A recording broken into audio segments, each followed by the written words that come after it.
Lord Buddha said, Samyak Karmana. There are subtle instructions which have cardinal human value. Lord Buddha's instruction to common people, one and all, was that everybody should follow 8 such principles. You know, Buddha means, he who has deep spiritual knowledge, he who is guided by intuition. The common man is guided by intellect or expediency or by inborn instincts or inborn faculties. The octopus knows that the crab is its food. This knowledge it acquires from whom? From experience? No. From books? No.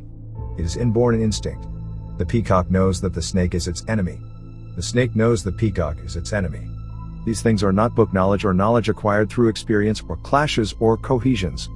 These are all inborn instincts, or you may say inborn rights. In case of some developed animals, they acquire some knowledge through experience, clashes, and cohesions. In the case of some more developed animals, they acquire some training, they acquire knowledge through training. They undergo certain training. That's like dogs, monkeys. And in the case of man, there is a subtler knowledge above the subtle knowledge, and that knowledge is intuitional knowledge. The man who has acquired intuitional knowledge is called Buddha in Sanskrita. His instruction to common man, this eightfold path, is known as Astanga Marga. Astanga means a collection of 8, and Marga comes from the Sanskrit word Marga, as in Anandamurtiji. Marga means path in Samskrita. During Buddha's time the Samskrita language ceased to exist, and the people's language was a daughter of Samskrita known as Prakrita. And that Prakrita Marga became Magga. This past instruction was, the 8 instructions are, Samyak Darshana, Samyak Samkalpa, Samyak Vak, Samyak Aiva, Samyak Vayama, Samyak Karmana, Samyak Samadhi, and Samyak Samadhi. These are the eightfold path.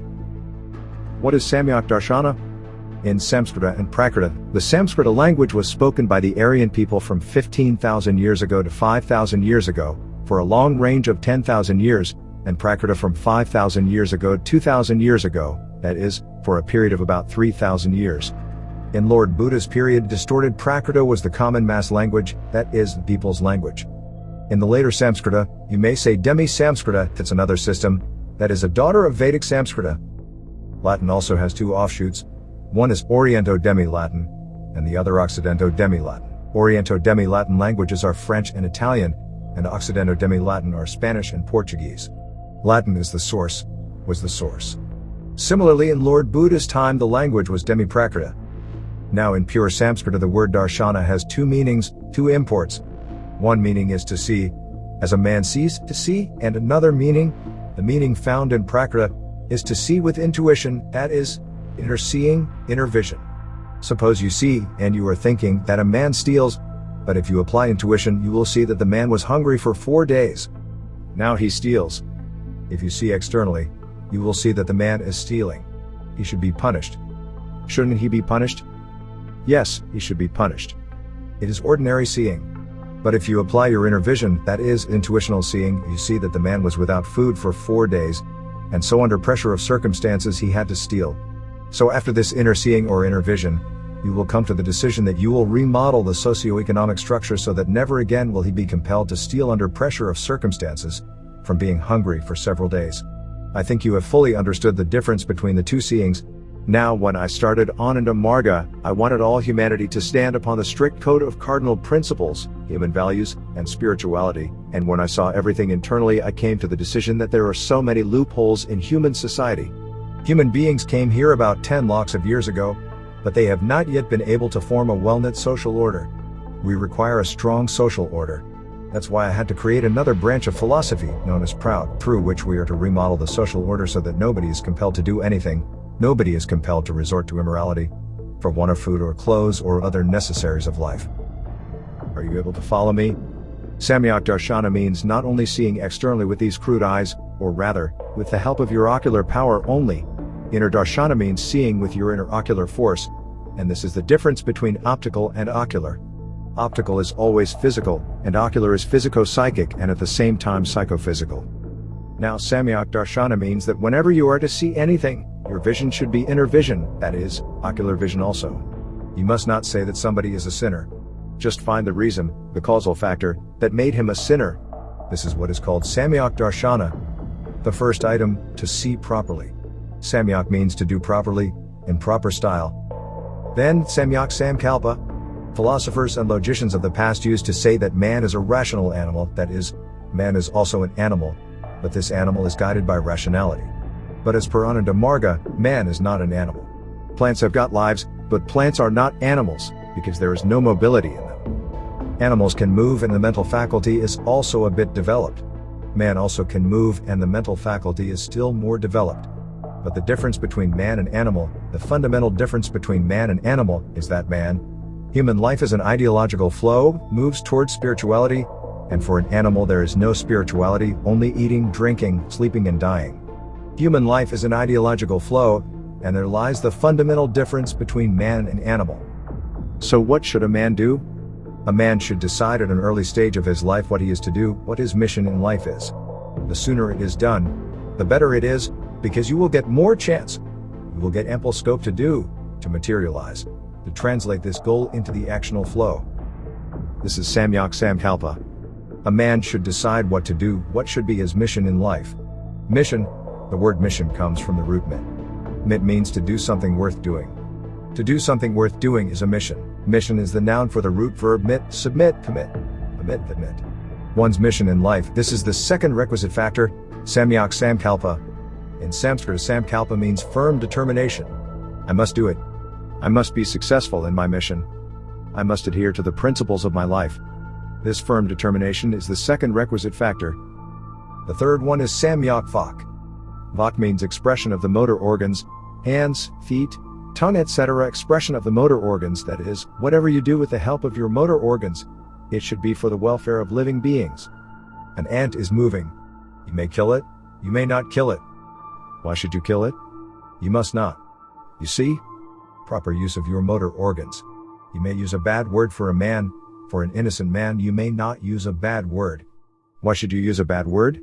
Don't use a bad word. Proper use of the vocal cord. So there should be proper use of all your motor organs, efferent organs.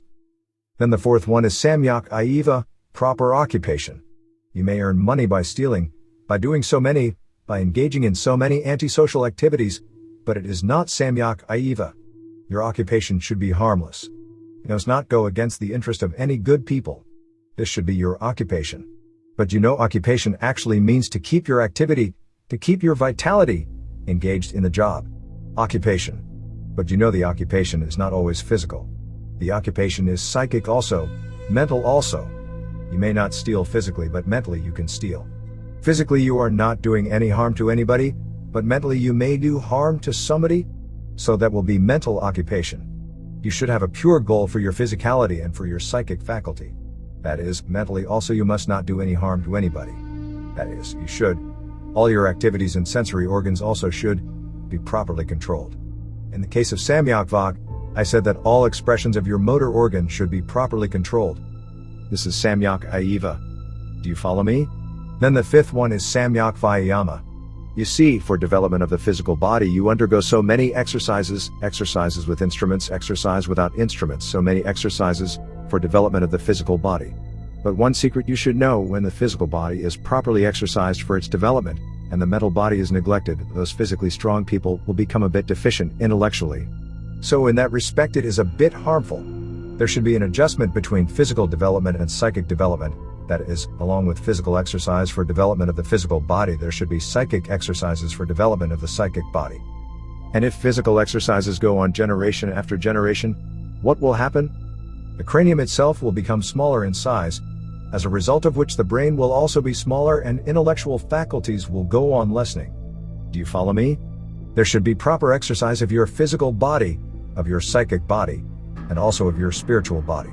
A man may be physically strong, and by dint of proper psychic exercise he may be psychically strong, but if there is no spiritual practice he will be no better than a plant, and such persons are called Satans of the society. They are polished Satans. They are, in common mass language, known as hypocrites. So there would be Samyak Vyayam, proper exercise of your physical body, your psychic body, and also of your spiritual body. This is the fifth item. Then the sixth one is Samyak Karmana. Suppose you have started a particular work. Now you must not leave that work until that work is properly finished, till there is a happy finishing. Finishing should be done properly. This is called karmata. Now one Acharya was initiating a man, and I asked him, now go. Complete the work. don't come here. That is, there should be Samyak Karmana. You have understood the spirit. You should remember this thing in your private life, family life, social life. In each and every stratum of your life there should be Samyak Karmana. Each and every job should be properly complied. Then Samyak Samadhi. What's Samadhi? The English term is memory. The Samskrita Anubhutabhasaya Sampramosa Smrti. Suppose you acquire a certain experience. You saw something. You came across an elephant. Now when you saw that elephant, what happened? There was an inner psychic projection of the elephant in your mind. After seeing that external elephant, another elephant was created within your mind as the internal psychic projection. Now after a few months, or 3 years, or 30 years, when you are able to recreate that elephant within your mind, it is called samadhi, or memory. But when you are no longer able to recreate that elephant within your mind as per your own experience, then you will say, I have forgotten. I do not remember. Now Samyak Samadhi is remembering whatever is congenial to the spirit of never-ending human progress, and other items you may forget. Suppose a man unnecessarily wounded your sentiment. If you remember it, you will be suffering from internal pain, mental agony. Try to forget it. But suppose you have learned something good. You should retain it. Those items coming within the subtle scope, that is, the scope of retention, are Samyak Samadhi. And the best thing that you must always try to retain within the scope of your Samadhi, within the periphery of your Samadhi, is the name of Parama Purusa, is the idea of Parama Purusa. You must not forget it even for a single moment. And the last instruction, the 8th one, is Samyak Samadhi. Suppose one concentrates one's mind on a particular flower. In this phase or process of concentration, first of all, the figure of that flower will disappear. In the second phase, the color of the flower will disappear. And finally, the existence of the seer will merge into the existence, into the theoretical existence, of that flower. This suspension of mind into its object is known as Samadhi. Now when the object of mind is Saguna Brahma, that is, the attributional consciousness, the Samadhi enjoyed by the aspirant is called Savikalpa Samadhi, and when the goal is Nirguna Brahma, the non-attributional entity, the Samadhi enjoyed by the aspirant is called Nirvikalpa Samadhi. It is the highest stage of Samadhi. One attains Nirvikalpa by practicing dhyana, meditation in which the psyche is directed towards consciousness. What is the Pali term for dhyana? Do you know Pali, any of you? The Pali term is Jan. The Japanese term is Zen. One boy, looking towards someone in the audience, says yes, yes, yes. By dint of what? By practicing dhyana, by practicing Jan, by practicing Zen. So this is the eightfold approach as prescribed by Lord Buddha, and this advice is the best advice for a spiritual aspirant. One must strictly adhere to these fundamental principles, Lord Buddha's cardinal principles. Shrii Anandamurtiji Discourse on May 30, 1979, evening, Valencia.